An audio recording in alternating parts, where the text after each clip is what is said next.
वो चिड़िया अपने दो बच्चों के साथ अपने घर में बैठी हुई थी।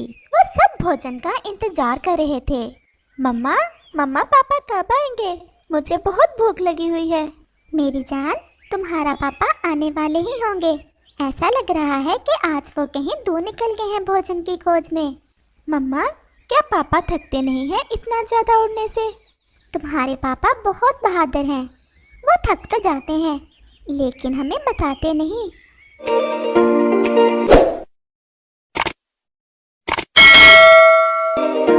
क्योंकि वो हम सबसे बहुत ज्यादा प्यार करते हैं। वो सब ऐसे बैठे बातें कर रहे थे। मामा जी, वो देखो सामने, वो पक्षी कितने मजे मजे के फल लेकर जा रहा है। क्यों ना आज थोड़ी मस्ती हो जाए और छीन ले उस पक्षी से ये सब। कालू, बात तो तुम्हारी ठीक है, पास में कोई देख भी नहीं रहा, हम दो हैं और ये है भी अकेला। और फिर ऐसा कहते हुए वो दोनों मामा भांजा उस पक्षी के पीछे उड़ते हैं और जल्द ही वो उसका रास्ता रोक लेते हैं। कालू, क्या बात है, तुमने मेरा रास्ता क्यों रोक लिया? मुझे जल्दी घर जाना है क्योंकि मेरे बच्चे भूखे होंगे। तुम रानो चिड़िया के पति हो ना? हाँ हाँ, रानो चिड़िया मेरी ही पत्नी है, लेकिन अब मुझे जाने दें, मुझे बहुत जल्दी है, मेरे बच्चे भूखे हैं। भूखे तो हम भी हैं। लाओ जरा देखें, ये फल मीठे भी हैं, कहीं कड़वे तो नहीं? ऐसा कहते हुए वो फलों की तरफ बढ़ते हैं। ये मेरे बच्चों का भोजन है, मैं ये कभी तुम्हें नहीं दूंगा। हम ले कब रहे हैं, हम तो छीन रहे हैं। और फिर कालू पापा चिड़िया को मारने लगता है और उसका मामा कौवा वो फल उठाकर भाग जाता है। मेरा तुम्हें मारने का कोई प्रोग्राम नहीं था, अगर आसानी से फल दे देते तो मार से बच जाते। लेकिन वो पक्षी खामोशी से वहाँ से उड़ जाता है और वो बेचारा अपनी खाली चोंच के साथ ही अपने घर की तरफ चल देता है। पापा आ गए, पापा आ गए, हमारे पापा आ गए। अरे, ये आपके पंख पर चोट कैसे लगी? क्या हुआ? सब ठीक तो है? मैं लौटकर घर वापस आ रहा था, मेरे पास आज फल थे। रास्ते में दो कौवों ने मुझ पर हमला कर दिया और मुझे मारा और सब फल छीन कर ले गए। आप ठीक तो हैं? ज़्यादा चोट तो नहीं लगी?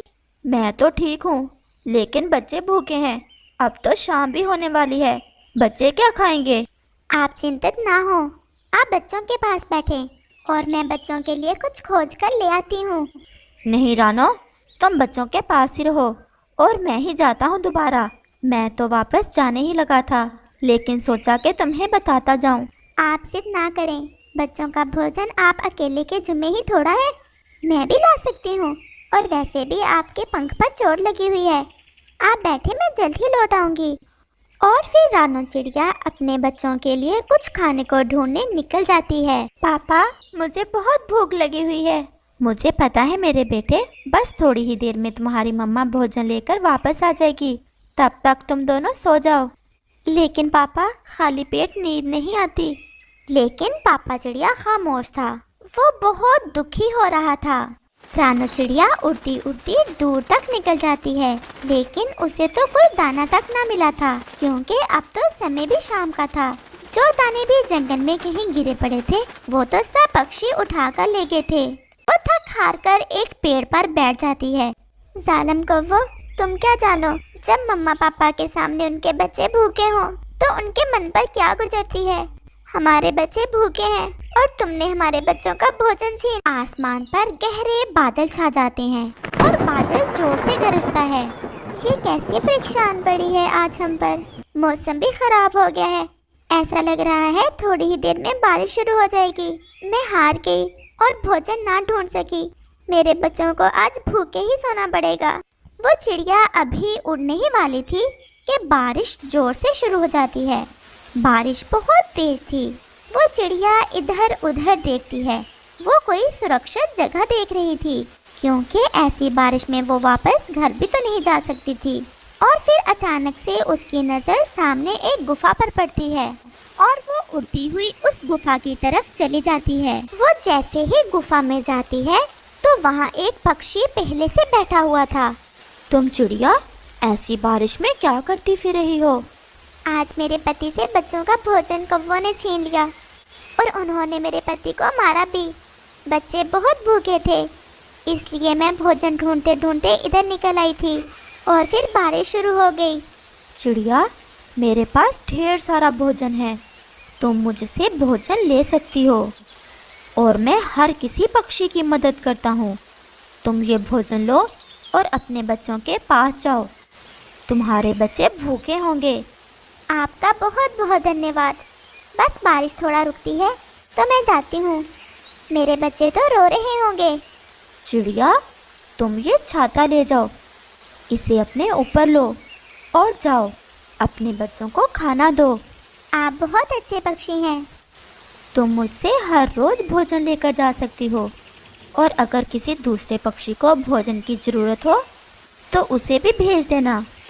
और फिर चिड़िया वो छाता अपने ऊपर लेती है और भोजन लेकर अपने बच्चों की तरफ चल देती है।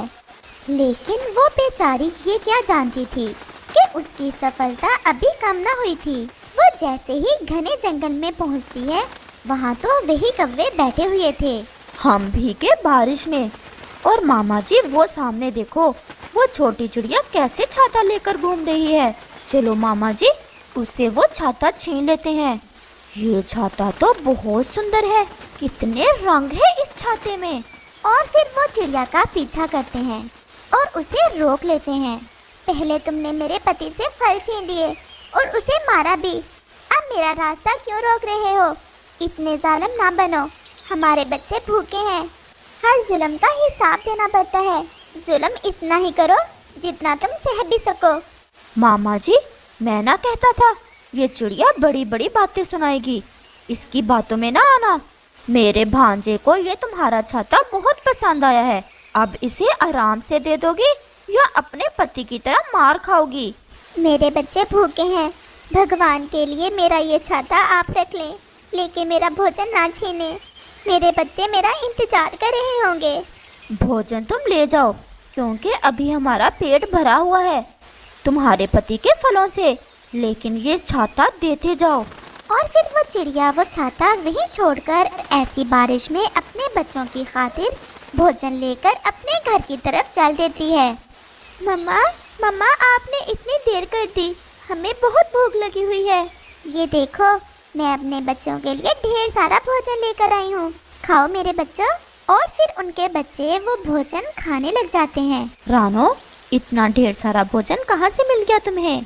और फिर रानो चिड़िया अपने पति को सारी बात बताती है कि कैसे वो तेज बारिश से बचने के लिए उस गुफा में गई और फिर कैसे वहाँ एक पक्षी ने उसे भोजन और छाता दिया। वो पक्षी बता रहा था कि उसके पास ढेर सारा भोजन है, वो सब अच्छे पक्षियों की ऐसे ही मदद करता है। लेकिन उन कौवों ने तुम्हारा छाता छीन लिया। कुकू के पापा, वो तो अच्छा हुआ, उन्होंने मेरा भोजन नहीं छीना। मैं तो डर गई थी कि अब वो मेरा भोजन छीन लेंगे। वो ऐसे बातें कर रहे थे कि आसमान पर बादल जोर से फटता है और एक तेज बिजली नीचे जंगल की तरफ गिरती है। वो सब परिवार सहम कर बैठ जाता है। ऐसा लग रहा है कि कहीं बिजली गिरी है। और फिर रानो चिड़िया खिड़की से देखती है कि सब पक्षी कौवे के घर की तरफ भागे जा रहे थे। और फिर चिड़िया बुलबुल से पूछती है, बुलबुल बहन, क्या हुआ? सब कहाँ जा रहे हैं? कौवे के घर पर बिजली गिरी है और उसका घर जल गया है। सारे का सारा परिवार ही मर गया है बेचारे का। रानो, हमारे बच्चों को भोजन तो भगवान ने फिर से दे दिया और जालिम को उसके अंजाम तक पहुंचा दिया।